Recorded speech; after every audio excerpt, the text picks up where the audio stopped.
નમસ્કાર દર્શક મિત્રો, હું છું એન્કર અર્પિતા પટેલ. આપ જોઈ રહ્યા છો કાનમ એક્સપ્રેસ ન્યૂઝ. હવે જોઈએ અગત્યના સમાચાર. ભગવાનના મંદિરમાં પણ ચોરીની હિંમત. ભરૂચના સંકટ મોચન હનુમાનજી મંદિરમાં નકુચો તોડી ચોરીનો પ્રયાસ.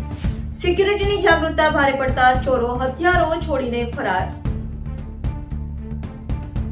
દહેજ જીઆઈડીસી કેમિકલ બોમ્બ બની રહ્યું છે.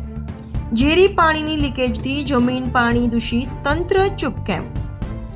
જાહેરમાં વહેતું ઝેર. તંત્ર સ્લીપિંગ મોડમાં. દહેજ A2 પમ્પિંગ સ્ટેશનમાંથી સીધું ડ્રેનેજમાં કેમિકલ પાણીનું ઓવરફ્લો. જીઆઈડીસી ડ્રેનેજમાંથી ઝેરી પ્રવાહ. જવાબદાર કોણ? પર્યાવરણ બચાવવાનું કેવળ કાગળ પર. દહેજમાં હવા ગંધાય. જમીનમાં ઝેર વહે. તંત્ર માટે મૈત્રી ઉદ્યોગ માત્ર જાહેરાત. જમીનમાં ઝેર ભળ્યું. ભવિષ્ય માટે શાપ તૈયાર. તંત્ર અને કંપનીઓ બંને સામે આઈપીસી હેઠળ ગુનો નોંધવો પડશે, નહીતર ભવિષ્ય માફ નહીં કરે. જીઆઈડીસીની લાઈનો કે ઝેરી નદીઓ. જીઆઈડીસી ડ્રેનેજમાંથી વર્ષો સુધી ન પણ ધોવાઈ શકે એવું ભયંકર રાસાયણિક દૂષણ. Reporter Viral Gohil, Kanam express news, Bharuch.